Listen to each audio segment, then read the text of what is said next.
तीसरी कहिए, चौथी कहिए, पांचवी कहिए, अपनी सुविधा से जो चाहे कहिए, लेकिन मान लीजिए कि देश में कोरोना की एक और लहर आ गई है और इस लहर में आपको बचाने वाले डॉक्टर भी आपको बचाने में नाकाम साबित होंगे क्योंकि वो खुद बीमार हैं। देश के हर बड़े शहर के डॉक्टर खुद कोरोना से पीड़ित हैं, लिहाजा अब आपको अपना ख्याल खुद रखना है। नमस्कार, मैं हूं अविनाश और आप देख रहे हैं अनकट। भारत में पिछले 24 घंटे के दौरान करीब 91,000 कोरोना के नए केस सामने आए हैं। इनमें बड़ी संख्या में डॉक्टर भी हैं जिनको कोरोना का संक्रमण हुआ है। देश की राजधानी दिल्ली में ही करीब 150 डॉक्टर कोरोना से संक्रमित हैं।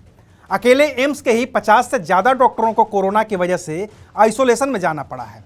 सफदरजंग में भी करीब 30, राम मनोहर लोहिया में 40, हिंदू राव में 20 और लोकनायक में 10 डॉक्टर कोरोना संक्रमित हैं। डॉक्टरों के अलावा दिल्ली में करीब 50 मेडिकल स्टाफ भी कोरोना संक्रमित हो गए हैं। मुंबई में भी करीब 250 डॉक्टरों को कोरोना हो गया है। चंडीगढ़ में तो करीब 200 डॉक्टरों और मेडिकल स्टाफ को कोरोना का संक्रमण हुआ है। बिहार की राजधानी पटना में भी संक्रमित डॉक्टरों का आंकड़ा करीब 200 का है। उत्तर प्रदेश की राजधानी लखनऊ में भी 50 से ज़्यादा डॉक्टर संक्रमित हैं। पश्चिम बंगाल की राजधानी कोलकाता में भी संक्रमित डॉक्टरों और मेडिकल स्टाफ का आंकड़ा 100 पहुंचने वाला है। आप देश के किसी भी राज्य के किसी भी शहर का नाम ले लीजिए, आपको वहां के डॉक्टर और वहां का मेडिकल स्टाफ कोरोना संक्रमित मिल ही जाएगा क्योंकि उनका एक्सपोजर ज़्यादा है।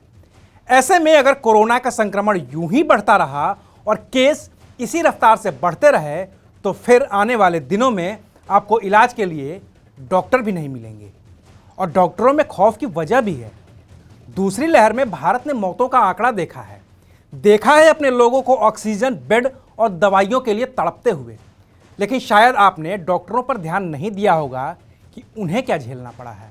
इंडियन मेडिकल एसोसिएशन के आंकड़े बताते हैं कि अकेले दूसरी लहर में ही भारत में कम से कम 2000 डॉक्टरों की मौत हुई है और कम से कम 1 लाख डॉक्टर और मेडिकल स्टाफ कोरोना की चपेट में आए हैं। इसको लेकर आईएमए ने एक चिट्ठी भी जारी की है और कहा है कि आम लोगों की तुलना में डॉक्टरों को खतरा 5 से 10 गुना ज़्यादा है। ऐसे में डॉक्टरों को एक हफ्ते में हर दिन 8 घंटे ही काम करवाया जाए और एक हफ्ते की ड्यूटी के बाद 10 से 14 दिन तक क्वारंटाइन किया जाए। अब डॉक्टर खुद ही बीमार हैं और जो डॉक्टर इलाज कर भी रहे हैं वो भी एक हफ्ते तक ड्यूटी के बाद करीब 2 हफ्ते तक क्वारंटीन रहेंगे। तो आसानी से अंदाज़ा लगा लीजिए कि आने वाले दिनों में क्या होने वाला है। बाकी तो देश के हेल्थ सिस्टम से आप दर्शक बखूबी वाकिफ़ ही हैं, इसलिए सावधानी रखिए, अपना ख्याल खुद रखिए, अपनों का ख्याल रखिए और देखते रहिए अनकट।